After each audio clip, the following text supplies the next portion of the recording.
Hai semuanya, balik lagi di channel Dunia Finansial. Kamu pasti sering banget dengar kata financial freedom kan? Tapi buat yang belum akrab, financial freedom itu artinya kita bisa hidup nyaman tanpa harus pusing mikirin uang buat kebutuhan sehari-hari. Kayak, bayangin aja, kamu nggak perlu khawatir lagi soal bayar cicilan, bayar tagihan, atau nabung buat masa depan. Uang yang masuk udah cukup buat memenuhi kebutuhan tanpa harus nunggu gajian. Enak banget kan?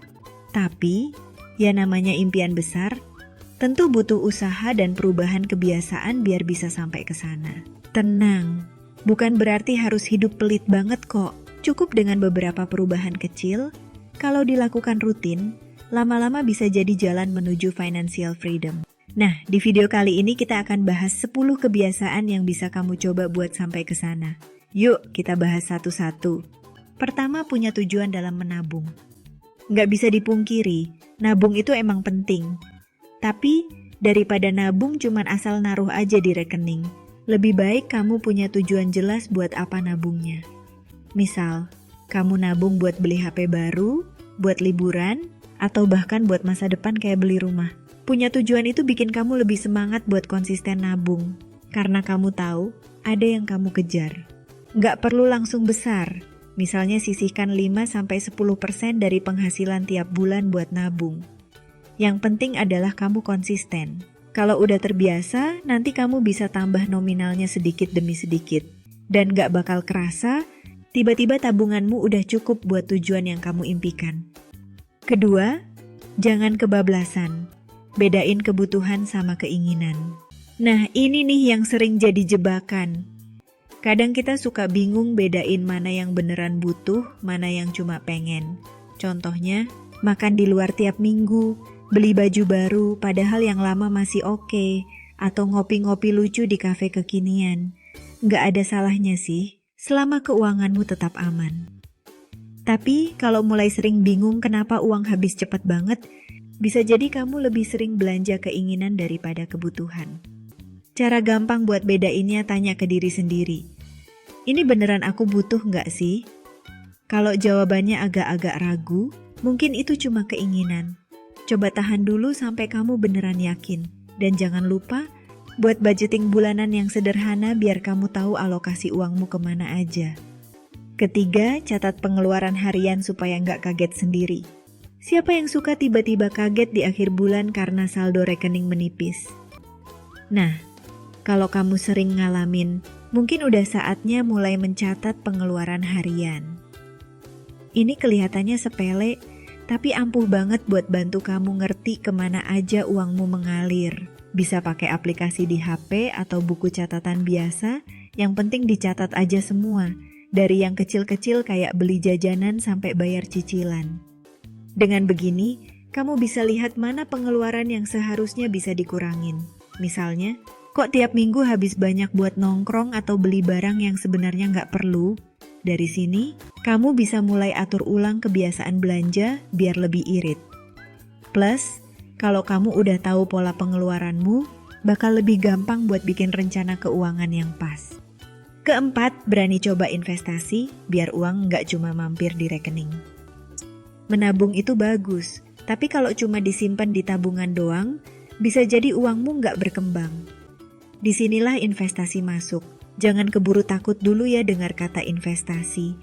Nggak selalu soal saham yang ribet kok. Kamu bisa mulai dari yang gampang kayak reksadana atau emas.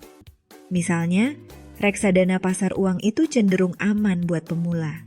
Atau kalau kamu suka yang lebih stabil, bisa coba investasi emas. Bisa mulai beli emas tiap bulan sedikit-sedikit, lama-lama kan nambah juga.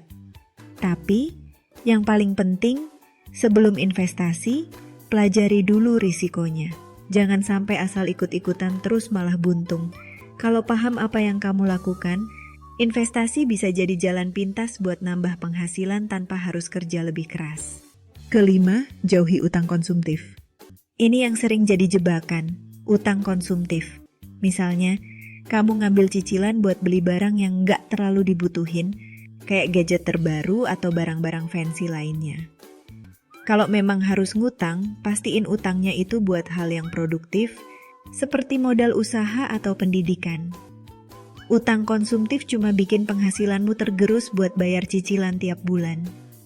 Lebih baik hindari utang, dan kalau memang terpaksa, ambil yang bunganya rendah dan sesuai dengan kemampuan bayar kamu. Nggak ada salahnya kok menunda keinginan demi kesehatan keuangan jangka panjang. Lagi pula, siapa sih yang mau terus-terusan hidup dibayangi cicilan? Iya kan? Perubahan menuju financial freedom yang keenam adalah cari penghasilan tambahan, biar nggak hanya andalkan satu sumber. Di zaman sekarang, punya penghasilan tambahan itu bisa banget. Nggak perlu keluar modal banyak, kamu bisa coba jualan online, jadi freelancer, atau bahkan bikin konten di sosial media. Siapa tahu dari hobi, bisa jadi sumber cuan yang mengalir tiap bulan.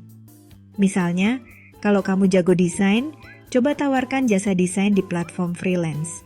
Atau kalau suka nulis, bisa banget jadi penulis artikel atau blogger. Bahkan, jadi affiliate di e-commerce juga bisa nambah-nambah penghasilan loh. Intinya, jangan cuma mengandalkan satu penghasilan aja. Karena kalau ada apa-apa sama pekerjaan utamamu, kamu masih punya cadangan pemasukan. Yang ketujuh, belajar hidup sederhana tanpa rasa malu. Hidup sederhana itu nggak berarti hidup susah loh.